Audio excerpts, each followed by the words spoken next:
जी, हम लोग यहाँ पर बात करेंगे प्रिंसेस डायना और माइकल जैक्सन के ऊपर। हाँ, ये रही। मैंने इनके ऊपर कल बात की थी, जहाँ पर मैंने बताया था कि ये दोनों एक दूसरे की सेफ़ हेवन थे। सेफ़ हेवन का जो कॉन्सेप्ट है वो थोड़ा सा आप लोगों के लिए शायद कंफ्यूजिंग है, मैं उसके ऊपर ज़रूर बात करूँगी। एक और चीज़, ये शब्द सेफ़ हेवन है, ये हेवन नहीं है। आप लोग इसकी स्पेलिंग को हेवन की तरह लिखते हैं, ये हेवन है। और हेवन में ई नहीं लगता, एच ए के बाद एच ए है, एच ई नहीं है। तो हेवन और हेवन में फ़र्क होता है। ये सेफ़ हेवन कहलाया जाता है, हेवन नहीं कहलाया जाता। हेवन जन्नत होती है, ये हेवन नहीं हेवन है, सेफ़ हेवन। ठीक है, ये एक फ़र्क होता है। खैर, मैं इस टॉपिक को टच करूँगी, लेकिन मैंने यहाँ पर कल जो बात की कि माइकल जैक्सन जो थे वो प्रिंसेस के इश्क में मुब्तला थे, और वो एक बहुत डिफरेंट तरीके का, एक अलग तरीके का की मोहब्बत थी, बहुत ज़्यादा उसमें रिस्पेक्ट थी।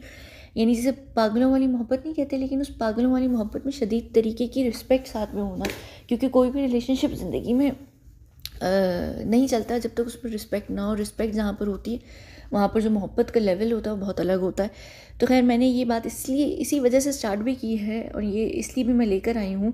हालांकि ये बात मीडिया में है, ये बात आपको पब्लिक में भी दिखेगी, लेकिन इतनी ये नोन नहीं है, क्योंकि इस बात को ज़्यादा हाइप दी नहीं गई है कभी भी। सिर्फ कहीं कहीं आपको चीज़ें दिखेंगी, लेकिन ये सारी बातें करने का रीज़न, इसके पीछे सिर्फ ये कारण है, इन दोनों का टॉपिक साथ में स्टार्ट करने का भी, कि दोनों की जो मृत्यु हुई है वो कनेक्टेड है एक दूसरे से। ऐसा नहीं है कि दोनों की जो इंसिडेंट्स हैं वो अलग हैं, दोनों का फेथ बहुत सेम है, दोनों के साथ जो हुआ वो बहुत सेम है, दोनों के साथ जो चलें, इस बात को भी हम यहाँ रोक देते हैं, मैं आने वाले में बताऊँगी। लेकिन जो भी चीज़ें हुई, जो भी कुछ हुआ, जिस तरीके से भी हुआ, बहुत सेम है। आप लोग क्या जानते हैं आप इन दोनों के बारे में, सवाए इसके कि एक प्रिंसेस हैं यूके की, इंग्लैंड की, और एक पॉप सिंगर है अमेरिका के। आप दोनों को इनके बारे में लगता भी नहीं होगा कि ये चीज़ें इनकी कनेक्टेड भी हो सकती हैं, लेकिन आप लोगों को शायद इस बात का ज़रूर अंदाज़ा होगा कि माइकल जैक्सन एक आंख वाले ग्रुप के फुल फ्लैज मेंबर रहे, और प्रिंसेस डायना जूनियर टेबल पर +1 की वजह से उनका जो स्टेटस था वो +1 का था। अगर आपको यहाँ पर याद होगा कि मैंने एक आंख वाली जो वीडियोस की थी, जिसमें मैंने प्रियंका चोपड़ा के ऊपर बात की थी, मैंने उसमें बताया था कि प्रियंका चोपड़ा जो है, कहाँ गई प्रियंका चोपड़ा, ये रही। मैंने प्रियंका चोपड़ा के ऊपर बताया था कि प्रियंका चोपड़ा जूनियर टेबल पर बैठती हैं। वो नॉर्मली वो टेबल होती है नेक्स्ट टू किन के लिए, या बहुत कुछ ऐसे लोग होते हैं जिनके लिए होती है। तो क्वीन जो है वो, क्योंकि उस एक आंख वाले ग्रुप की फुल फ्लैज मेंबर है, उसकी वजह से उनके जो सपुत्र हैं, जो नेक्स्ट टू किंग यानी उनके नेक्स्ट है ना, उनके थ्रोन पे वही जाकर बैठेंगे, तो वो उस वजह से इस जगह को बिलोंग करते हैं। प्रिंस चार्ल्स की मैं यहाँ पर बात कर रही हूँ। प्रिंस चार्ल्स की पत्नी जो थी, अब तो खैर दूसरी पत्नी है, लेकिन पहले जो पत्नी थी वो प्रिंसेस डायना थी, जिसकी वजह से उनको जूनियर टेबल पर अपने स्पाउस के साथ +1 की सीट मिली हुई थी। और वैसे भी उन लोगों का जो कोटा सिस्टम है वो बहुत डिफरेंट है नॉर्मल देशों के कोटा सिस्टम से, क्योंकि यूके एक बहुत बड़े, यूके, फ्रांस, ये अमेरिका वगैरह, ये सब एक लेवल के हैं, तो इनका कोटा सिस्टम भी बहुत डिफरेंट होता है। खैर, और वो उन्होंने आना भी था। इसके अलावा आप लोगों को शायद नहीं पता कुछ भी कि ये दोनों किस तरीके से एक दूसरे से कनेक्टेड हो सकते हैं, लेकिन आप लोगों को अगर अंदाज़ा, आप लोगों को तो जहन में भी नहीं होगा, लेकिन 30-31 की रात 1998 में जो चीज़ होती है अगस्त की, वो, और 25 जून 2009, इन दोनों की जो हुई है, मैं यहाँ पर अभी ये नहीं कहूँगी कि हत्या हुई है या नेचुरल यानी कुदरती तौर पर वो लोग मरे हैं। मैं यहाँ पर ये बोलूँगी कि जो भी उनकी चीज़ हुई, जो भी इंसिडेंट हुआ, वो एक दूसरे से बहुत अच्छे तरीके से और बहुत बुरे तरीके से कनेक्टेड है। मैं आप लोगों को बताऊंगी आने वाले समय में। और ये सिर्फ मैं नहीं, यहाँ पर ये जो मोहम्मद अल फ़ायद, ये अगर नहीं पता आपको कौन है, ये अंकल बड़े से प्यारे से, अगर आपको नहीं पता तो ये मोहम्मद अल फ़ायद के पिता हैं। मोहम्मद अल फ़ायद वही शख्स थे जो प्रिंसेस डायना के साथ उस रात को थे। प्रिंसेस डायना जिनको डेट कर रही थी अपने चार्ल्स के डिवोर्स के बाद, इन्होंने तकरीबन लगभग 1 साल एक दूसरे को डेट किया है। ये बात ये ख़ुद भी कहते हैं कि मेरे बेटे को उस दिन जो है वो मारा गया है, ऐसा वो कोई एक्सीडेंट नहीं था। ये ख़ुद कहते हैं कि मिलिट्री इंटेलिजेंस सेक्टर 6, जिसको MI6 भी कहते हैं, अगर आपको नहीं पता MI6 क्या है, तो ये वो उनके हेडक्वार्टर्स हैं। जो पूरी जेम्स बॉन्ड की फ़िल्म है उसमें जो जेम्स बॉन्ड की जो भूमिका है, जो वो रोल निभा रहे हैं, वो एक MI6 के इंटेलिजेंट के तौर पर निभा रहे हैं। और अगर आपको नहीं पता तो ये सीक्रेट इंटेलिजेंस सर्विस होती है, जो ये मिलिट्री इंटेलिजेंस होते हैं, ये असल में मिलिट्री इंटेलिजेंट सेक्टर कह रही हूँ, सीक्रेट इंटेलिजेंस सर्विसेज के का पार्ट होते हैं। तो मेन जो चीज़ होती है ना, जो भी दुनिया के एजेंट्स स्पाइज होते हैं वो सिस के मेंबर होते हैं। सिस मतलब सीक्रेट इंटेलिजेंस सर्विस। तो जो पूरी दुनिया की SIS होती है ना, SIS सिस, उसके फिर होते हैं मिलिट्री इंटेलिजेंस का एक सेक्टर होता है, जैसे आपके पास पैरा वगैरह हैं, तो ये मिलिट्री की इंटेलिजेंस होती है। तो ये UK की मिलिट्री इंटेलिजेंस सेक्टर 6 यानी MI6। तो ये ख़ुद भी जो मोहम्मद अल-फ़ायद हैं, ये कहते हैं कि MI6 के लोगों ने उस दिन जो है उन्होंने ये किया था, और इनको बाकायदा तौर पर मेरे बेटे को और मेरी होने वाली बहू को जो है मारा गया था। और मेरी होने वाली जो बहू थी वो उस समय पे प्रेग्नेंट भी थी। ये इस बात को मोहम्मद अल-फ़ायद ने क्लेम किया हुआ है। और इनके साथ जो भी चीज़ें हुई हैं, इन्होंने बहुत टफ़ समय बिताया है अपने बेटे के चले जाने के बाद। अगर आपको नहीं पता तो मोहम्मद अल-फ़ायद जो हैं, उनकी जो पत्नी है वो एक सऊदी बहुत बड़ी फैमिली को बिलोंग करती हैं। मैं यहाँ पर अभी उस फैमिली का सरनेम की बात नहीं करूँगी, लेकिन एक आप लोगों ने इंसिडेंट सुना होगा। सऊदी अरब में एक जर्नलिस्ट थे जिनका नाम जमाल था, जिन्होंने सऊदी जो रॉयल फैमिली है उसके कुछ राज निकालने की कोशिश की थी एज ए जर्नलिस्ट।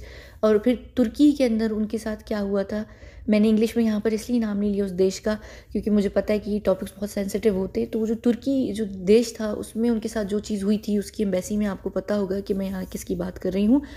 तो वो जो परिवार है ना, वो जो फैमिली है जिसका परिवार का नाम के से स्टार्ट होता है, वो फैमिली की बेटी से उन्होंने शादी की हुई थी मोहम्मद अल-फ़ायद ने। तो जो दूधी अल-फ़ायद हैं या जो थे, वो हाफ़ इजिप्शियन और हाफ़ सऊदी हैं बाय बर्थ, ठीक है। तो ये जो वो बंदा था ना जिसके साथ तुर्की में हुआ था, वो दूधी अल-फ़ायद का फर्स्ट कज़न है, ठीक है। और वो बहुत बड़ी सऊदी फैमिली है, तो ये भी मिक्स ब्रीड हैं, ठीक है। अच्छा, तो इनके बारे में बहुत सारी चीज़ें हैं। और अगर मोहम्मद अल-फ़ायद के बारे में आपको नहीं पता तो मोहम्मद अल-फ़ायद, अगर आप में से कोई UK के हैं या UK अगर आप लोग लंदन आते जाते रहे हैं तो आपको हैरिड्स एक बहुत बड़ा डिपार्टमेंट स्टोर है, उसके बारे में पता होगा। ये हैरिड्स के एक्स ऑनर रह चुके हैं। पैरी में जो होटल रिट्स है उसके ये ऑनर हैं। उसके अलावा एक्चुअली होटल रिट्स का भी बहुत बड़ा किरदार है इस पूरे जो इंसिडेंट हुआ था। ये उसी रात होटल रिट्स से ही दोनों निकले थे। तो होटल रिट्स जो था वो एक्चुअली दूधी के अपने पिता का ही था, तो मोहम्मद अल-फ़ायद ही का वो होटल था। उसके अलावा अभी मैंने पिछले दिनों जब एक आंख वाले ग्रुप की बात की थी, तो पाकिस्तान से एक पाकिस्तानी ओरिजिन जो है शाहिद खान, उनकी मैंने बात की थी कि वो एक आंख वाले ग्रुप के मेंबर हैं पाकिस्तान से। तो उन्होंने जो एक फ़ुटबॉल क्लब ख़रीदा हुआ फ़िल्म, वो भी उन्होंने मोहम्मद अल-फ़ायद से ही ख़रीदा था। मोहम्मद अल-फ़ायद की लाइफ बहुत प्रॉब्लमेटिक रही है। अपने बेटे के जाने के बाद इन्होंने कई सारी चीज़ों का क्लेम किया है। उसके बाद इनकी ज़िंदगी काफ़ी बुरे तरीके से फंसी भी है। हालांकि ये स्टिल अभी भी एक बहुत बिलियनियर है, बहुत बड़ी बिजनेस फैमिली को ये बहुत शुरू से बिलोंग करते हैं। इनकी पत्नी भी जो थी वो एक बहुत बड़े सऊदी, बहुत ही बड़ी परिवार को बिलोंग करती हैं, बहुत ही बड़े सऊदी परिवार को बिलोंग करती हैं। और ये ख़ुद भी एक इजिप्शियन फैमिली से हैं। और छोड़ें ये सारी बातें, खैर ऐसी बातों से फिर इंसान को दुखी होता है फ़िलहाल। तो ये जो इनके क्लेम्स हैं इनके ऊपर मैं बात करूँगी। और यहाँ पर मैं माइकल जैक्सन के साथ भी इनकी तस्वीरें सिर्फ इस वजह से दिखा रही हूँ कि प्रिंसेस डायना के चले जाने के बाद माइकल जैक्सन जो थे वो मोहम्मद अल-फ़ायद के बहुत करीब हो गए थे। और मोहम्मद अल-फ़ायद के साथ इनका एक रिलेशनशिप बहुत क्लोज़ हो चुका था। और क्यों हो गया था, क्या हो गया था, ये जब मैं आपसे सारी बातें करूँगी तो आप लोगों को समझ आ जाएगी। फिर आपको कनेक्शन भी समझ आ जाएगा सारी चीज़ों का कि क्यों हुआ, कैसे हुआ, और इन दोनों की जो मौत है वो एक दूसरे से क्यों कनेक्टेड है। काफ़ी सारी चीज़ों में आपको चीज़ें समझ आ जाएंगी। बात सिर्फ ये है कि जब एक इंसान बहुत काइंडर सोल होता है और एक इंसान जब दुनिया में कुछ बहुत अच्छा करने जा रहा होता है, ख़ास तौर पे एक ऐसी जगह से जहाँ पर वो बुरा होता हुआ देख रहा होता है और उसको पता होता है कि दुनिया एक बहुत ही बड़ा कंजर खाना है, वहाँ पर जब वो कुछ अच्छा करने के लिए निकलता है तो उसकी ज़िंदगी बहुत बुरे तरीके से पेली जाती है। यहाँ पर कल मैंने जो वीडियो भी की थी, बड़े अफसोस के साथ मुझे बहुत बुरा लगा। किसी एक का पता नहीं, मुझे नहीं पता कि वो सरकास्टिक कमेंट था या मजाक में था।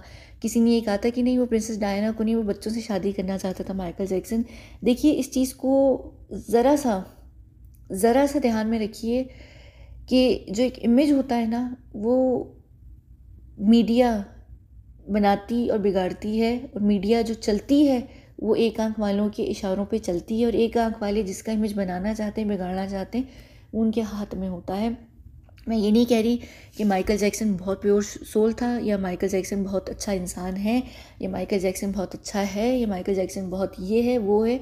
हर इंसान की शॉर्टकमिंग्स होती हैं, हर इंसान ज़िंदगी में कुछ गलतियां करता है, पर सिर्फ उसी गलतियों से ही उस इंसान को पहचाने जाना आपकी गलती होती है कि हम एक इंसान के ऊपर एक ठप्पा लगा देते हैं। वो गलती मत किया करें ज़िंदगी में, चीज़ों को समझने की कोशिश करें। बहुत सारी जगहों पर हम इंसान के कैरेक्टर का खून होते हुए देख रहे होते हैं, और हमें लग रहा होता है कि ठीक है, क्योंकि जो दिख रहा है, जो बताया जा रहा है, वो इस तरीके से फैब्रिकेटेड सबूतों के साथ चीज़ें हमें दिख रही होती हैं, या इस एंगल से चीज़ें दिख रही होती हैं कि हमें लगता है कि हाँ, जिस इंसान के ऊपर बात हो रही है वो है। मैं ये नहीं अभी भी कह रही कि ये इंसान बिल्कुल ठीक इंसान है, या ये बहुत अच्छा इंसान है। मैं सिर्फ ये कह रही हूँ कि हर बुरा इंसान मुकम्मल बुरा नहीं होता, उसके अंदर कोई ना कोई अच्छाई ज़रूर होती है, और हर अच्छा इंसान बिल्कुल अच्छा नहीं होता, उसके अंदर सॉरी थोड़ी बहुत अच्छाई होती है। यहाँ पर कुछ चीज़ें हैं जो आप लोगों की शायद आप लोगों को अंदाज़ा भी नहीं है। इस वीडियो को हम बंद करते हैं। ये सिर्फ मैंने ये बताना था, ये कनेक्शन है दोनों की मौतों का।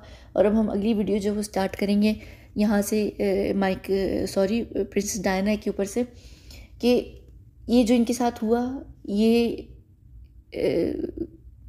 किसी ने करवाया या वो कुदरती तौर पर हुआ, यानी वो नेचुरल था या वो प्लॉट कर प्लान कर बाकायदा तौर पर मारा गया। मुझे यहाँ पर इन वीडियोस को करने में थोड़ा सा मसला ये होगा कि ये एक बड़ा सेंसिटिव टॉपिक भी है, दूसरा कुछ चीज़ें ऐसी होती हैं जो आपके बहुत करीब भी होती हैं, और यहाँ पर बहुत सारी ऐसी चीज़ें होंगी जो आप लोग जब सुनेंगे शायद आप लोगों को अंदाज़ा हो गया होगा। इनफैक्ट अगर आप इस वीडियो को भी गौर से सुने तो आपको यहाँ पर भी कुछ चीज़ों का अंदाज़ा हो जाएगा। मुझे नहीं लगता कि आप लोग समझ पा रहे होंगे, लेकिन हो सकता है कि इस सीरीज़ के आखिर में समझ पाएंगे। एक बात सिर्फ मैं यहाँ पर ये कह दूँ कि बहुत सारे लोग मुझे ये कह रहे हैं कि मैं प्रिंसेस डायना नहीं नहीं नहीं नहीं नहीं नहीं नहीं नहीं नहीं नहीं नहीं ऐसा नहीं हो सकता। मैं इतनी बड़ी नहीं हूँ उम्र में, वो 62 की हैं और मैं 62 की बिल्कुल भी नहीं हूँ। अक्सर मैं जब कोई बात कर रही होती हूँ, कुछ ऐसा होता है, बेशक उनको भी हिंदी उर्दू का बहुत शौक़ था। एक्चुअली उन्होंने 2 मुस्लिम लोगों को डेट किया, उसमें से एक जिस मुस्लिम इंसान को डेट किया था वो पाकिस्तानी भी थे, तो ऐसा नहीं है नहीं, लेकिन कुछ खैर छोड़ें।